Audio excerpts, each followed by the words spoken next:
Hey Sunrise, it's Andrew here with your small group questions for this week as we dive into Romans 14 verses 1 through 12.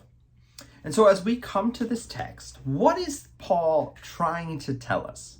So if we read all of verses 1 through 12 first, what is the main idea of this text? Okay? And once you get the main idea, it's going to lead us to ask a couple important questions. One, why is it so important for us as believers and as the church to differentiate between essential matters and opinions? Why is it important that we make a differential? And in that, what is that differential? What is the dividing line between things that are essential and things are not? Okay. And so in this, Paul clearly has disputable opinions in mind. So then what are those non-essentials? What are those opinions, those theologies, those practices, the ideas that exist within the church that do not, at the end of the day, define whether or not someone is a believer or not? Okay, where there can be liberty. Okay, and so then why is it wrong for us to judge one another based on those things? And the idea of judgment here, again, is that condemnation, ultimately declaring one is not a believer. Why can we not go down that route? Because of these things. Okay? And because this leads to a good question. Why? What does it mean to accept our brothers and sisters?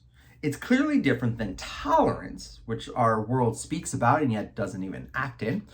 But what does it really mean to lovingly accept those who disagree with you? And how to do it well? Why is this so important for Paul's description here? And ultimately, why is it so important for the Christian faith that we have this love for one another that's different than the world? One of the big ideas that we've seen throughout church history is this idea that in essentials, unity, in non-essentials, liberty, in all things, charity. It's a quote that's gone on throughout the history of the church.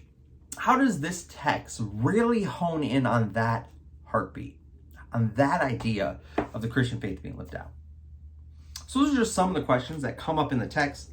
Some others, what are some of the non-essentials, again, that you either have? What are some different things in your own life that you do that are non-essential to the Christian faith, but are important to your walk, that maybe others don't understand? What are some things that you've come across and have struggled with that other people do in their Christian walk? And how do these things work together? So ultimately, how do we live the faith well as believers together in our disagreements over these things? So I hope you'll spend some great time diving into Romans 14. Really, the whole next two chapters, we're really going to be diving into these ideas of stronger and weaker brothers and trying to unpack how we live this well as we disagree and how we love one another in our differences. So I just hope that you'll spend some good time in this text, really allowing the Lord to work in you and to grow you in your love and fellowship for your brothers and sisters here at Sunrise. Can't wait to spend some time with you on Sunday in worship as we hear the word proclaimed. And of course, in our small groups as we discuss these things.